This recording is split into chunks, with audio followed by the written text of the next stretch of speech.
Just let people come in. I don't think we've got anybody who's come in just yet. And then we'll get started. Give it a minute.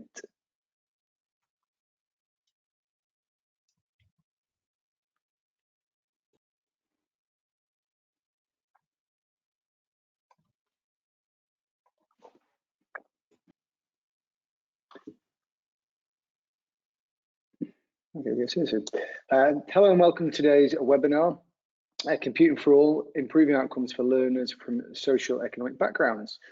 My name's Simon Helm. I'm hosting the session. I'm joined by my colleague Will, he's up there on the left there, who will be moderating today and bring any questions from the panel. He'll be monitoring in the question panel, so feel free to pop any questions you want in there. You are in listen-only mode, so you can't speak or unmute yourselves. So again, if you've got any questions, please pop it into the question panel. If you're using social media, the hashtag for the event is @CAS Inspire. So if you could tweet us, that would be fantastic. So without further ado, I'm going to introduce the panel today. So this afternoon, I'm delighted that we're joined by Rebecca and Spencer. So Rebecca was Spencer waving at the top there for us. So Rebecca was a computing teacher for 15 years and was also the Pupil Premium leader in her school. She now works for the Raspberry Foundation, creating digital making resources for young people. She also is instrumental in the creation of the teaching material for the Teach Computing curriculum. Spencer is a physics teacher for 25 years. He's recently packed away the Bunsen burners and he's moved to teaching computer science full time, and he's head of computer science in a school in Birmingham. So over to you, Rebecca. Thank you. So welcome to the session, and we're going to be looking at how to improve outcomes for learners from low socioeconomic backgrounds. And I just wanted to start off by really just defining what socioeconomic status actually is. You might know, and you probably do, but it's always good to look at those definitions first of all. So if we were in a perfect world, we would all be considered equal, and we would all have the same income, the same level of education and occupations that hold the same value in society. So we'd have our nice graph where everyone was the same. But unfortunately, our society is not equal, and some have access to the best education while some will never go to school. Some have access to generational wealth whilst some live below the poverty line, and some careers are well respected while others are looked down upon. And if you're born into a family with a low socioeconomic status, then it is very, very challenging to move right up to this top area and improve your social mobility.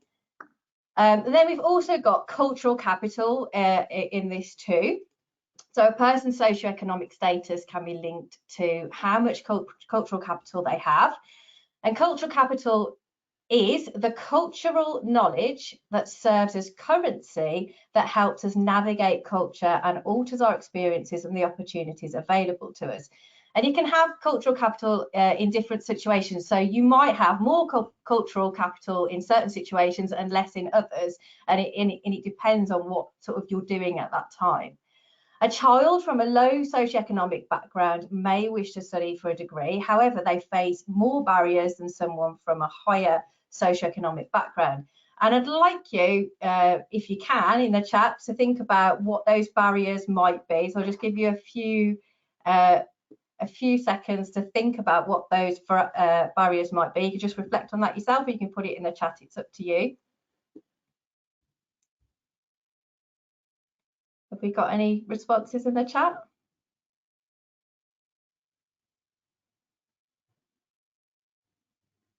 Oh, I'm assuming we don't, so have we got some? Nothing yet.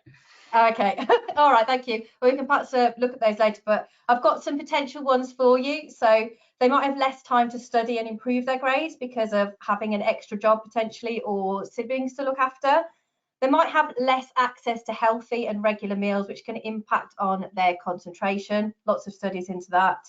They might not have experience of applying for a degree and not know how to actually do it, because they might not have family members or friends that can help them with that. They might not have lots of extracurricular activities to help them stand out to get that place in that degree in that first place.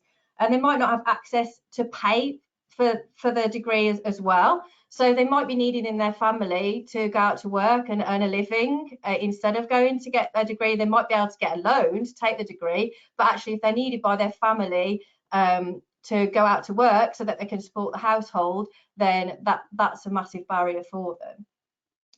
To perform our best in education, we need to build the foundation from birth, and someone with high cultural capital might have access to a wide range of books, hear a wide range of vocabulary, and take part in a wide range of social activities.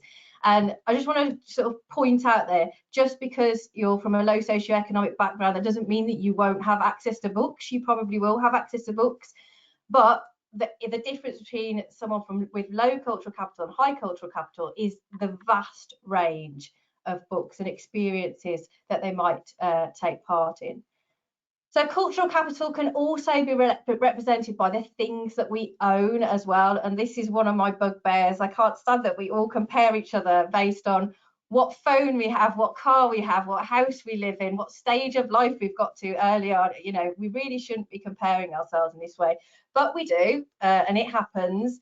And if you've got a child with, you know, an unknown phone, quite a cheap phone, maybe even cracked screen, all of those things, they're going to be viewed very differently to somebody who's got the latest iPhone, and that's just the reality we live in. It's horrible. I don't agree with it, but that is the reality that we live in.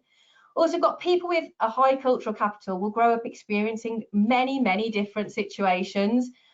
So, for example, in private schools, I know that they spend a lot of time looking at public speaking and having practice with that, so that they get confidence talking to all sorts of different people, which makes it, when you apply for jobs and things like that, you've automatically got that confidence to put you on that better footing in those interviews.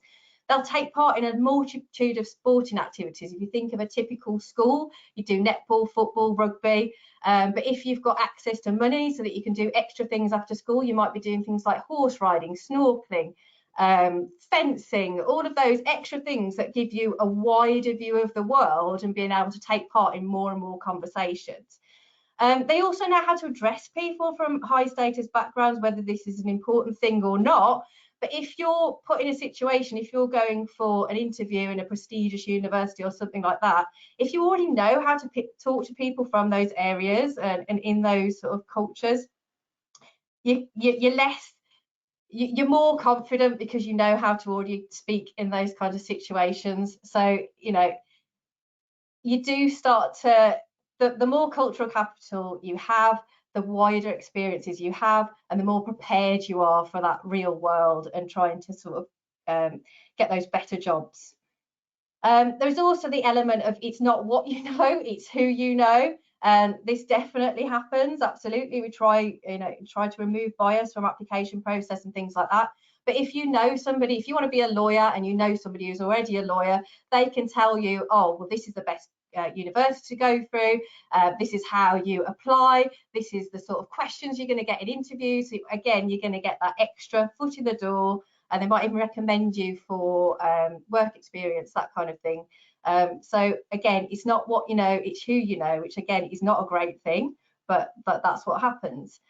So again, don't have to put it in the chat if you don't want to, but just think about your experiences and how did you get where you are today? What help did you get?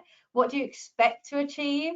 So, I mean, for me growing up, as soon as I was 7, I knew straight away I wanted to be a teacher. Like there was no other thing that I wanted to do. And I learned what I needed to do to be a teacher. I had a next door neighbour that worked in a primary school who got me some work experience, and I worked there for a year. My mom helped me do my application form for my teaching degree and to find the best teaching place to learn, and all of those things. So I had lots of things around me that could help me. So, you know, think about what you had. Maybe you had more than me, maybe you had less than me, and had different experiences. But just think about what helped you get where you are today. I'll just pause a little bit so while you think about that.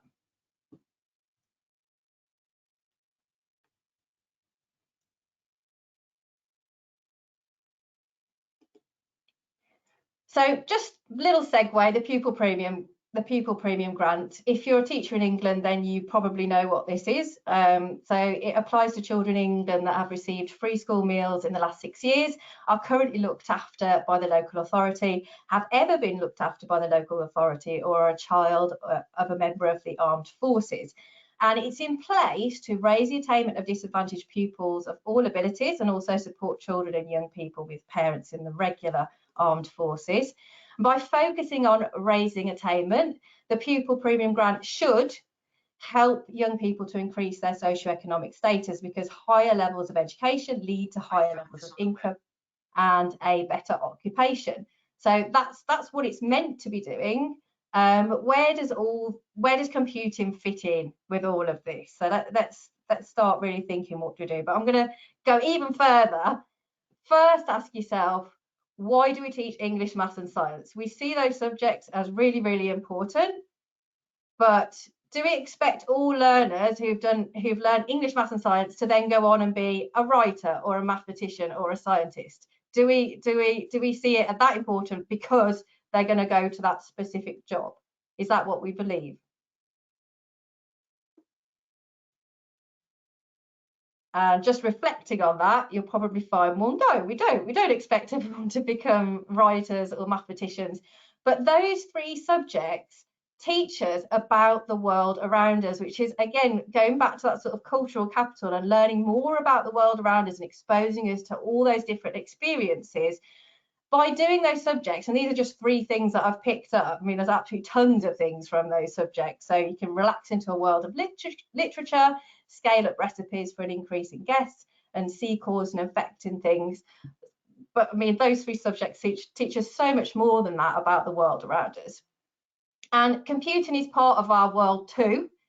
We don't want everyone who studies computing to be a computer scientist or a programmer. That's absolutely what we don't want them to do. We'd love it if some of them did, but we're not expecting all of them to. But we do want them to be able to develop algorithms to solve problems, understand the internet, how it works, be digitally literate, be able to protect themselves online. You know, if they're buying products, what do they do to make sure that their credit card is going to be safe? All those sorts of things. That, you know, knowing about the world, more and more about the world around you, it protects you. It can help you apply for jobs and things like that, because most jobs that you apply for now are on the internet. So if you're not digitally literate, you're not going to be able to apply for jobs. If you haven't got access to the internet, you're not going to be able to apply for jobs. That's another sort of side note as well. But it's about teaching our children about the world around them, and computing is absolutely part of that world. So by knowing more about computing, we can increase our cultural capital because it allows us to know more about the world, and which in turn can increase our socioeconomic status. So it's all kind of related. Computing isn't just programming. There are a huge range of careers in the computing field. By knowing our learners, by showing our learners the breadth of computing, we might find a career that sparks their interest. And I always use the example of my daughter, who's a fantastic artist, and I've shown her, you know, you can get a career being an artist in computing, making graphics for games or for animations and that kind of thing. So I've encouraged her as a parent to go into those things. I've bought her a special tablet to help her draw, and all of those things are these extra things because I've got money to do that. Whereas other people, they might not have the money or the knowledge or the experience to be able to do that. So as teachers, we can be that person that shows them the different careers and the different skills that you can develop, and looking at their passions and showing them where those passions can lead them in the future. So many issues around this. So first one, equity in access.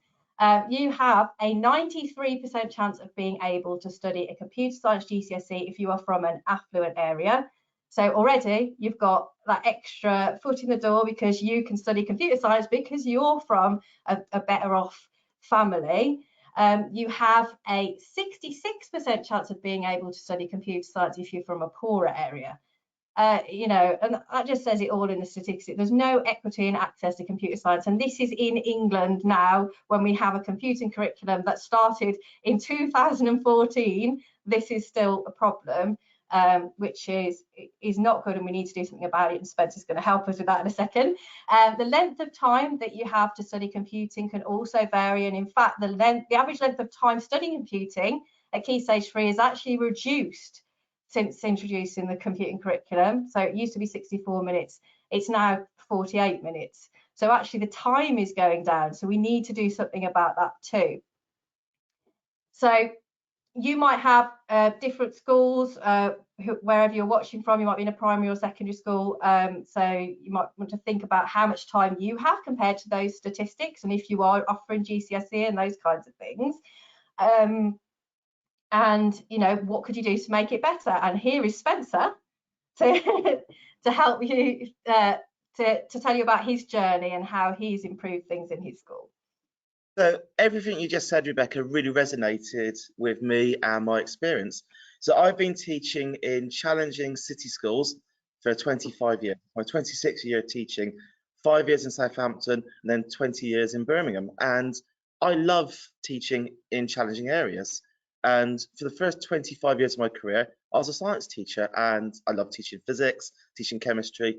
But I got more and more frustrated with the lack of computing provision for our students. I've been doing stuff with the Raspberry Pi since day one. I've been programming as a child, and I really loved that kind of hobbyist. And I thought, we need to do this in school. We just need to get this into school. So a bit of quick context.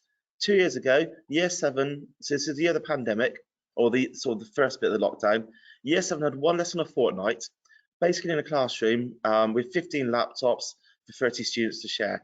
And that was the only timetable computing on the curriculum at all across the school, was 1 hour a fortnight for year 7 moving forwards.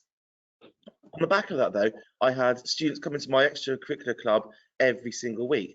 So I was getting in excess of 30, maybe 35 students coming every week, coming to Pi Club. And I've been running Pi Club almost as long as the Pi has been out in the world. I think I bought my first batch about 6 months after they were launched. So I knew that at school, there was a really thriving group of students who wanted to do it, but had no access to it. So this was a bit frustrating. Next slide. So there were many barriers to getting this back on the curriculum. Now, we were in a brand new school, with new build school. We'd had 2.2 million spent on IT provision. But as the time went on, the IT rooms were turned back to general classrooms, the hardware being removed. And the biggest gap was there was no suitably qualified member of staff. And computing and IT just didn't fit into the curriculum model. We were focusing on the EBAC subjects, English, math, science, humanities, but computing just didn't fit. And it was very hard to attract a new member of staff to come to the school. So I worked really, really hard to actually overcome some of these big barriers.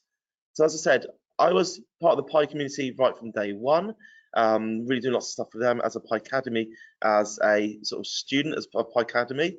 I then went on and became one of the Pi Academy trainers, jumped onto CAS really early on, and I basically said to everyone who listened to me, what can I do to get computing on my curriculum at my school? I went to CAS meetings locally, CAS conferences in Birmingham, and it was all kind of chugging along very slowly until the NCCE launched. And this just seemed absolutely perfect. There was training, there was time, there was resources, and more importantly, there was bursaries that I could use to get out of school, get some training, get some high quality CPD, and just increase my own knowledge from being a hobbyist who wrote a bit of Python and a little bit of basic and whatever back in the day, something I could actually use in the classroom. So the heart of it, first of all, was how can I upskill myself so I can go to my head and say, look, I can teach this, I can really teach this. We can't find a computer science teacher, but I could teach this. Next one. And after several years of determination, and it was a long slog, we've now got a new computer room. In fact, we call it the computer lab. We spent about £30,000 on this last year, ready for September. Brand new computing lab, 32 brand new PCs. And because of my big legacy with the Pi Foundation, I bought into 32 Raspberry Pi 400s. And we increased curriculum provision last year to 1 hour a fortnight for year 7 and 8. And this year, with the new head who started 18 months ago, she bought into my vision and we moved them to 1 hour a week. So this is above the national average now, 60 minutes a week for year 7, 8 and 9. And the really exciting bit, through getting the Teach GCSE certification from the NCCE, GCSE starting in September 2022, and I'm now looking for an NQT and a member of staff to start teaching with us in September. So we've gone from no provision with a thriving club to actually a new computer suite, new facilities, and the GCSE starting. And I said, fingers crossed, a new member of staff for next year. I mean, So yeah. how did we do it? What's the top tips? How did we get there? Well, it's been through a huge bit of my determination, my drive, my passion, my absolute love for this, and seeing this kind of need, that our students deserve this, that our students deserve a good computer room and good computer teaching. And I just basically made links with as many other teachers locally, through CAS, through Twitter nationally, through the Pi Foundation, through the NCCE, anyone who would talk to me, I would do it. I went to every conference that was going.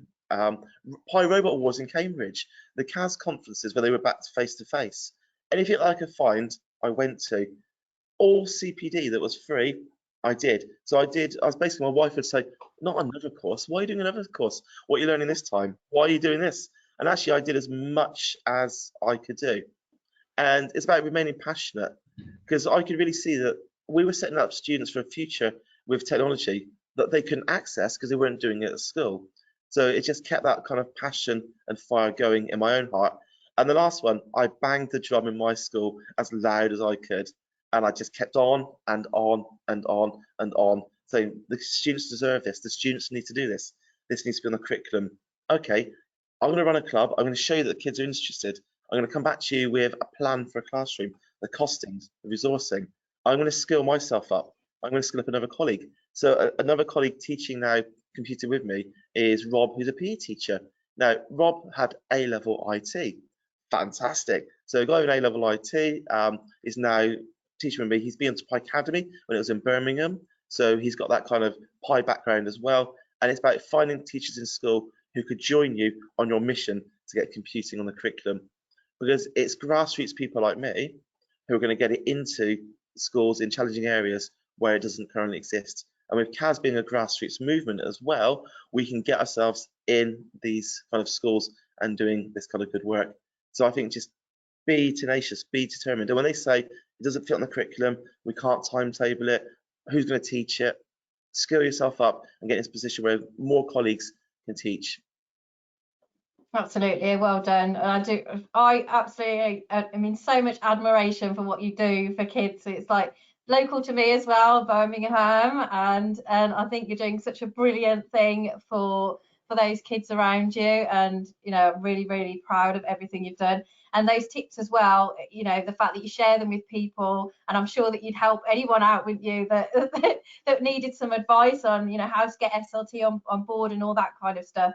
You know, we need to get this subject promoted and in schools as much as we possibly can. So thank you for that, Spencer. So going back to sort of more of the issues that these learners face, so there's disparities in life at home, and you know, this has been really flagged up during the pandemic, that not all learners have access to the internet, a laptop, a quiet place to study, regular hot meals, even heat and electricity are issues. Potentially they may not even have a parent at home either. They might be living in a looked after situation, a children's home, they might be living with family, or even a friend, or you know, we don't know their situation, we don't know every child's situation. So we have to always keep in mind that they're not going to have that stereotypical life at home that we kind of imagine for ourselves. You know, and we have to keep that in the back of our minds. Yet the sad thing is that all these things that happen to our learners from all these different backgrounds, they are all judged in exactly the same way when it comes to their educational outcomes. You know, and you know, there is definitely some unfairness there. And then I just wanted to ask if you know what technology learners have access to in your home, or is the school doing anything to provide access at home? Probably before the pandemic there was less being done. I think there's probably more being done now, but again, it's a funding issue, an access issue, you know, with that. So perhaps reflect on whether you do know, or what you might be doing about that. But we also have disparities in the life at school, and I always think that learners go to 2 different schools in some situations when you look at things like this. So, for example, not all learners can afford music lessons. They can't all pay for schools trips. I've heard of horrible situations where a whole year group has been on a trip to Drayton Manor or Alton Towers, and the Pupil Premium learners have been sat in a classroom in the school while all their community has been at a theme park for the day, but because their parents couldn't afford it, they haven't gone. And they often make sort of reasons for that, like, oh, I'm scared of theme park rides or something, because they don't want to say it's because we can't afford it. And that to me is absolutely heartbreaking, considering that we've got a Pupil Premium funding that can pay for things like that. That really shouldn't be happening. So, and also having multiple sets of uniform, you know, if you can buy 5 sets, you're going to have a fresh thing every day. You're not going to have, you know, odor issues and things like that, because you're going to have that fresh bit of clothes every day. Your clothes aren't going to get worn out. And again, thinking about cultural capital, how people look and all of those things, and how we compare each other to other things, you know, having lots of sets of uniform is one of those things that kind of helps to hide these situations, I guess. And playing sports that require expensive equipment, sometimes schools say, oh, you have to bring a hockey stick or something like that to play hockey on the team. Come to school with the required stationery. Some learners get detentions because they haven't got a pen, and we don't know why they haven't got a pen. It might be because they lost their pen, but it might be because they can't afford the stationery, and we need to find out what those reasons are and try and do something about it, and maybe not punish them for those kinds of things. So if you look at those things, you know, people do go to 2 different schools, because if you're a child that can afford to do all of those things and a child that can't, you're going to a different school because you're experiencing completely different things.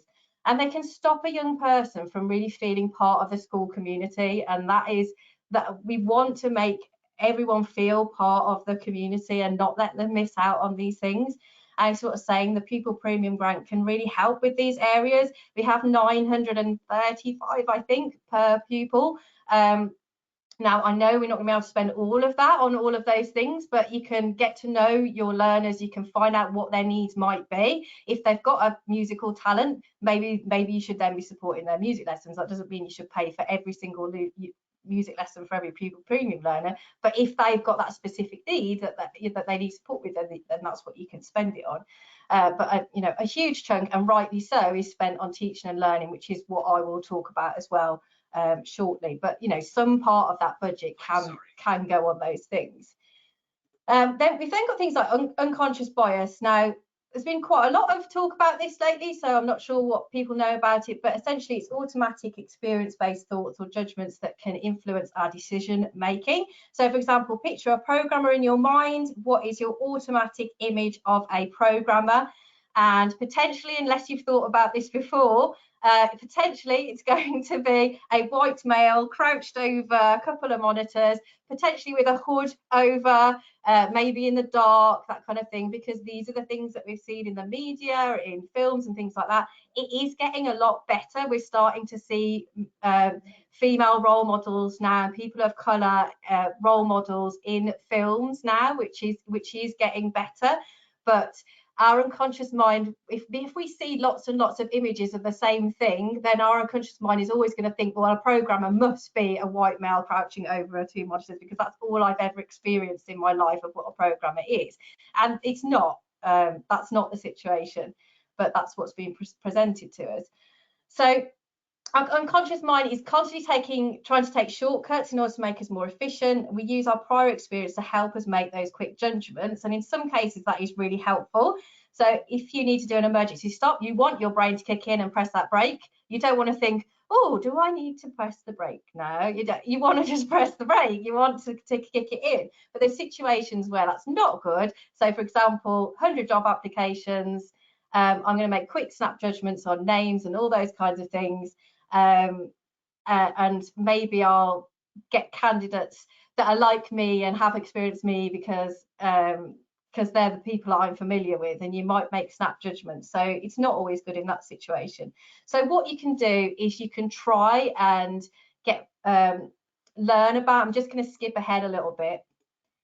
to what you can actually do about it. You can learn about combating your unconscious bias. You can actually find out what your biases are, because once you're aware of them, it's not unconscious anymore, and you can start doing something about it. And if you Google Project Implicit, you can actually go and do some surveys to find out what they are. Look for any biases you might have in your resources, and widen your social groups to include people from backgrounds that are different to your own, because it's quite common for us to have friendship groups that are similar to us, but try and widen that as well, so you can learn more about other cultures and other backgrounds. So you might think, gosh, you've told me all these things, what can I actually do about it? Well, Spencer's given you some great tips, but you're the teacher in the room. Yes, you can make a difference, and this is my favourite graph. An average student sits in front of a poor teacher, they still make a year's progress. And then if a disadvantaged student sits in front of a poor teacher, they actually make only half a year's progress. So this is where it shows you making a difference by making sure that you're the best teacher that you can be. Because if you're an average student sitting in front of a highly effective teacher, you're going to make 1.4 years progress, and it's actually 1.5 years progress if a disadvantaged student is sitting in front of an effective teacher. So how can you do that? How can you be the best you can be? You can make sure that your curriculum suits the needs of all learners. Use research-led practices. And these are just loads and loads of tips. So I'm aware that we're running out of time, so I'm just going to try and go through them as quickly as I can. So be creative. You can always pause this, can't you? You be creative, be broad, make sure you've got a broad curriculum. Use free and open source software where you can, that's really important. And then you've got Isaac CS, which is a free online revision guide as well for GCSE computer science. Be open to all, don't have entry requirements on your qualifications. Schools are still doing that, please stop. Be accessible for your homework, try and stick to paper-based where you can, that's really, really important. Be inspiring, so have role models from lots and lots of backgrounds, and have them all around your classroom so that people can see. Be culturally relevant. There's a great paper from the Raspberry Pi Foundation that you can read to learn more about that.